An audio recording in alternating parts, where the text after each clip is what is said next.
अस्सलामुअलैकुम। आज मैं आप लोगों के साथ शेयर करने वाली हूँ प्लेन नान खताई बिस्किट की रेसिपी और बहुत आसान तरीके से आज आपको सिखाऊंगी। आप इसको ओवन में भी बना सकते हैं और विदाउट ओवन भी बना सकते हैं। तो वीडियो एंड तक देखिएगा ताकि आपको स्टेप बाय स्टेप समझ में आ जाए। तो आइए नान खताई बिस्किट बनाना स्टार्ट करते हैं। तो सबसे पहले आपने क्या करना है, 1 कप मैदा लेना है और इसको छन्नी में डाल देना है। मैदा हमेशा छान के इस्तेमाल किया करें। साथ ही आपने 1 कप मैदे के अंदर 4 टेबल स्पून बेसन ऐड करना है। 2 टेबल स्पून आपने सूजी ऐड करनी है, इससे बहुत खस्ता और दानेदार बनती है। साथ ही यहाँ पे हमने 2 टीस्पून जो है बेकिंग पाउडर ऐड किया है। बेकिंग सोडा नहीं है, ये बेकिंग पाउडर है। तो इन तमाम चीज़ों को छान लेंगे अच्छी तरह से ताकि कोई भी लम्स ना हो और ये बिल्कुल भी ख़राब ना बने और हमारी एक अच्छी सी डो बने। तो उसकी भी कुछ टिप्स हैं, तो आप लोग एंड तक देखिएगा। इसको छान के हम साइड में रख लेंगे और मिक्स कर लेंगे। तो अगर आपको ज़्यादा क्वांटिटी में बनानी है तो आपने 2 कप मैदा लेना है, उसके साथ ही आपने बेसन को 8 टेबल स्पून कर देना है। जो जो चीज़ें मैंने बताई हैं उनको आपने डबल कर लेना है। अब यहाँ पे मैंने 1 कप घी लिया है, जो रेगुलर वाला होता है वो है, आप देसी घी भी ले सकते हैं। तो ये 1 कप है, जितना मैदा होगा उतना ही आपने घी लेना है। तो मैं सारा भी एकदम से ऐड नहीं कर रही हूँ। तो घी जो है ना बिल्कुल मेल्टेड नहीं होना चाहिए, कुछ इस तरह से हो, या तो फिर आप फ्रिज में भी रख सकते हैं। साथ ही आपने 1 कप ही पाउडर शुगर ऐड करनी है। आप इसको जूसर में, ग्राइंडर में, किसी भी चीज़ में चीनी को जो है ना पीस के छान लें और इसमें इस्तेमाल कर सकते हैं। वैसे मैंने जो है ना मार्केट वाली यूज़ की है। तो देखिए इन दोनों चीज़ों को इतना फेंटना है कि क्रीम बन जाए। ये आप हाथ से भी फेंट सकते हैं, किसी भी विस्क वगैरह से, स्पून से, ये आसानी से फेंट जाता है, लेकिन मैंने अपनी आसानी के लिए मशीन का इस्तेमाल किया है। तो इन तमाम चीज़ों को जो है ना इन दोनों चीज़ों को जो है ना हम अच्छी तरह से क्रीम बना लेंगे। इसके अंदर मैं इलायची का एसेंस 2 से 3 ड्रॉप ऐड कर रही हूँ, क्योंकि मुझे इलायची के दाने पसंद नहीं है। लेकिन आपको अगर इलायची का एसेंस नहीं है तो आप इलायची के दाने कूट के इसके अंदर ऐड कर दें। साथ ही मैंने 1 टीस्पून बटर एसेंस ऐड किया है। आप चाहें तो इसको स्किप भी कर सकते हैं, लेकिन इसकी बहुत ज़बरदस्त खुशबू आती है, बिल्कुल बेकरी की तरह। इन तमाम चीज़ों को अच्छी तरह से बीट कर लेंगे 1 मिनट। अब जो हमने ड्राई इंग्रेडिएंट बना के रखे हैं वो सारे इसके अंदर डालते जाएंगे। अब यहाँ पे मैंने मशीन का इस्तेमाल किया है, लेकिन यहाँ पे आप लोग हाथ से ही बहुत अच्छी तरह से मिक्स हो सकता है। तो मैं बाद में हाथ से ही करूँगी, ये मशीन का इस्तेमाल अभी आपने नहीं करना। सिर्फ चीनी और उसके लिए मैंने इस्तेमाल किया है इसको। तो अब आपने जो सारा मिक्सचर है वो एक साथ ऐड कर देना और इसको इस तरह से मिक्स कर लें।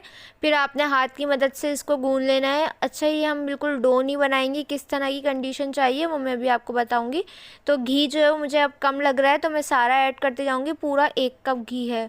जितना आपने घी लेना है उतनी ही आपने मैदा लेना है और उतनी ही आपने चीनी लेनी है। बाकी बेसन जो है 1 कप में आपने 4 टेबल स्पून, 2 टेबल स्पून सूजी, सारी चीज़ें जो है मैं आपको डिस्क्रिप्शन में क्वांटिटी के साथ लिख दूंगी, तो वहाँ से आप स्क्रीनशॉट लेके बना सकते हैं। तो देखें, इसको हाथ से अच्छी तरह से मिक्स कर लेंगे। अगर घी कम लगे तो 1 टेबल स्पून और ऐड कर दें। इस तरह से करके इतना होना चाहिए कि जब आप इसको हाथ में लें तो ये बिल्कुल डो बन जाए, जिस भी शेप में हम दें, और जैसे ही तोड़ें तो ये इस तरह से टूट भी जाए, लेकिन बिखरेगा नहीं है एकदम से, ऐसी कंडीशन होनी चाहिए। लेकिन शेप दें तो ये टूटे ना, इस तरह से आपने चाहिए। अगर आपको इसमें घी कम लग रहा है तो आप 2 टेबल स्पून घी और ऐड कर सकते हैं। तो अब आप इसको फ्रिज में भी रख सकते हैं आधे घंटे के लिए, लेकिन मैं इसको राइट अवे बना रही हूँ। तो मैंने बेकिंग ट्रे में जो है वो घी लगा दिया है, ग्रीस कर दिया, ताकि आसानी से निकल आए। अगर आपके पास ट्रे नहीं है तो किसी भी चीज़ में आप बेक करते हो, आप उसके अंदर ग्रीस करके इसकी बॉल्स बना लें। ये राइस भी होती है, इसलिए आपने बॉल का साइज़ अपने हिसाब से बनाना है, बड़ा या छोटा आपकी मर्ज़ी है। तो देखिए इस तरह से मैंने इसको गोल गोल बॉल्स बना ली हैं, लेकिन ये फ्लैट हो जाती हैं जब बेक होती हैं, इसलिए मैंने ज़्यादा इनको पहले से फ्लैट नहीं किया। अब आप चाहें तो इसके अंदर बादाम भी लगा सकते हैं, लेकिन मैं यहाँ पे प्लेन बना रही हूँ तो मैं इसलिए सिर्फ इसके ऊपर अंडा लगाऊंगी। तो ये मैंने पूरा अंडा लिया है, इसको मिक्स कर लें। आप सिर्फ जर्दी भी लगा सकते हैं, लेकिन मैं पूरा अंडा लगाती हूँ, इससे बहुत अच्छा कलर आता है।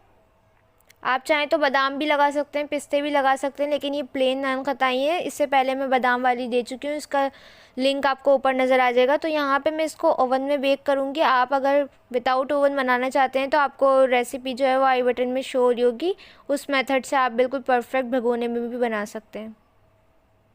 तो यहाँ पे मैं 180 डिग्री मैंने इसका टेम्परेचर रखा है, और सबसे पहले मैं नीचे वाली ग्रिल ऑन करूँगी और 20 मिनट की टाइमिंग लगाऊंगी।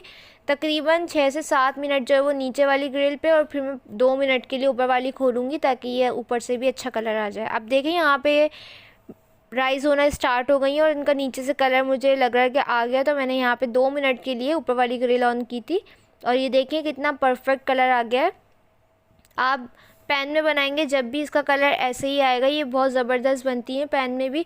बस आपने भगोने को जो है ना पहले से प्री हीट कर लेना है और उसके अंदर आपने कोई भी चीज़ रख के और उसके ऊपर बेकिंग ट्रे या डिश जिस चीज़ में भी आप इसको बेक कर रहे हैं वो रख देना है और ये बेक हो जाएंगी। उसमें 30 मिनट्स लगेंगे बेक होने में।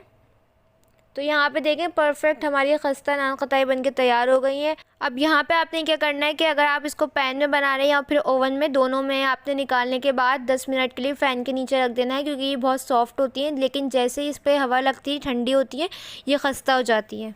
आई होप आपको पसंद आई होंगी। अगर पसंद आई तो वीडियो को लाइक करें, अपने फ्रेंड्स और फैमिली के साथ इसको लाजमी शेयर कीजिएगा। मुझे दुआ में याद रखिएगा। अल्लाह हाफ़िज़।